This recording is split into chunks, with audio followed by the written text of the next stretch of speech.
agendanya mediasi untuk perundingan, karena ya memang ada beda paham ya antara saya dengan mantan istri saya gitu. Beliau beranggapan bahwa semua yang didapatkan selama pernikahan saya 10 tahun dari 2000 sampai sekarang itu beliau sendiri yang menghasilkan tanpa ada andil saya gitu.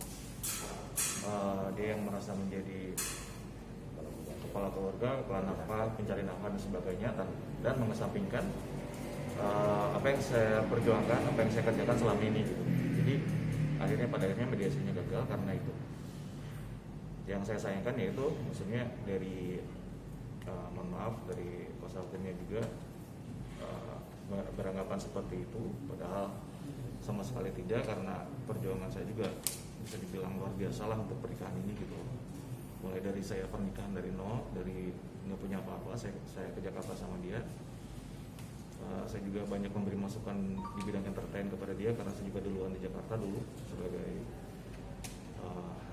saya punya band ya gitu, bidang entertainment, jadi saya juga banyak memberi masukan. Saya juga untuk lagu-lagunya segala macam, terus saya juga jadi manajer bisnis, road manager, sound manager, stage manager,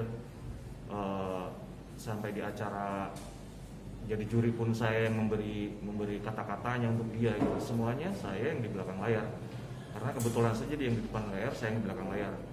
Jadi itu juga di situ juga ada andil saya gitu. Kenapa saya sekarang mengajukan Go ini karena itu gitu. Sementara beliau selama ini selalu beranggapan bahwa dialah yang menghasilkan, mencari nafkah. Karena dia mungkin di depan layar, tapi saya di belakang layar. Terus terang, kalau di manajemen atau label lain itu saya mengerjakan mungkin 5, 6 sampai 7 job desk selama ini gitu loh. Tapi yang dan semua penghasilan selalu saya langsung bypass ke rekeningnya mantan istri saya. Dan saya pun nggak pernah menuntut macam-macam gitu kan. Hanya beberapa hal yang saya inginkan untuk pencapaian sebagai penghargaan kepada kerja keras saya sendiri. Itu pun saya ambil dari penghasilan saya sebagai manajer gitu kan. Dan itu juga yang jadi masalah gitu.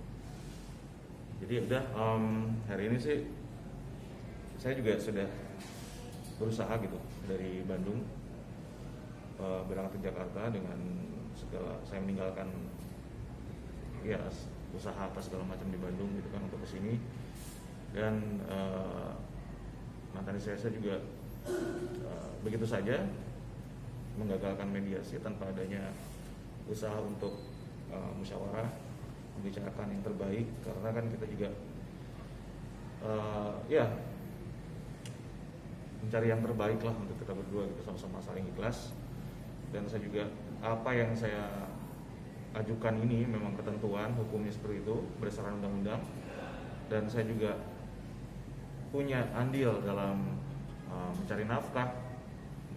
Hanya beda posisi, kalau dibilang lebih capek mungkin lebih capek saya gitu, karena saya di samping ya saya merangkap beberapa job desk.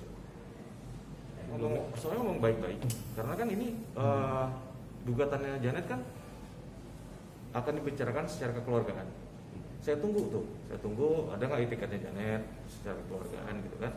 Saya tunggu, terus tahu-tahu ada postingan dia udah punya pasangan lagi, udah punya pacar yang mana ya katanya sih pengusaha kaya raya gitu kan.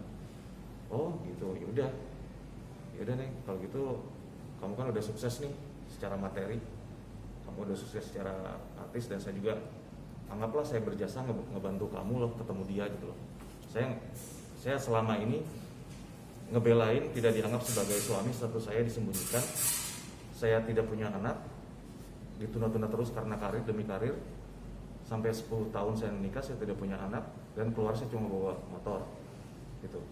Akhirnya ya udah, kita selesaikan yuk, kita beres-beres yuk. Saya bilang seperti itu, kita beres-beres. Apapun yang menjadi hak kamu, jadi hak kamu. Apa yang menjadi hak saya, kamu harus kasih. Karena itu udah ada undang-undangnya, udah ada ketentuannya gitu. Akhirnya saya bilang, oke, saya gak akan minta banyak, saya hanya rumah Pondok Gede dan kendaraan mobil.